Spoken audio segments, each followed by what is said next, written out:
100 యోజనముల సముద్రం ఎదురుగుండా కనపడుతోంది. వానరులందరూ ఉత్తర తీరంలో కూర్చున్నారు. వెళ్ళే మార్గం కనపట్టలేదు. 100 యోజనముల సముద్రాన్ని ఎవరు దాటుతారని అడిగితే ఎవరి మానాన వారే, కొంత దూరం వెళ్ళగలనన్నవారే కానీ పూర్తిగా దాటుతానన్న వాళ్ళు లేరు. జాంబవంతుడు హనుమ దగ్గరికి వెళ్ళి ఒక మాట అన్నారు. ఓ హనుమ, నీ గురించి నువ్వేమనుకుంటున్నావో, నువ్వెవరో తెలుసా? అసలు సహజముగా కోతులకు రాజువు నువ్వే. సుగ్రీవశ్చ సమోహ్యపి, సుగ్రీవుడితో సమానమైన బలపరాక్రమములు, అసలు యథార్థముగా చెప్పవలసి వస్తే అంతకన్నా ఎక్కువ బలపరాక్రమములు ఉన్నవాడవు.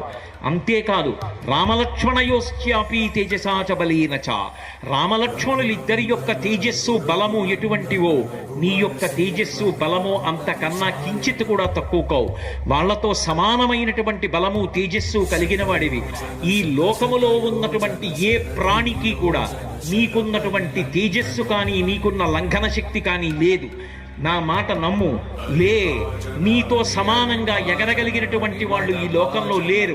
వానర కార్యాన్ని సాధించు, సుగ్రీవుడి యొక్క మాట నిలబెట్టు, వానరుల యొక్క పరువు ప్రతిష్టల్ని నిలబెట్టమంటే ఈ మాటలు జాంబవంతుడు చెప్తే అతిశయాన్ని పొందలేదు సరికదా. 2 చేతులు జోడించి వానర వృద్ధులందరి వంక తిరిగి పేరున నమస్కరించారని వాల్మీకి మహర్షి రచించారు.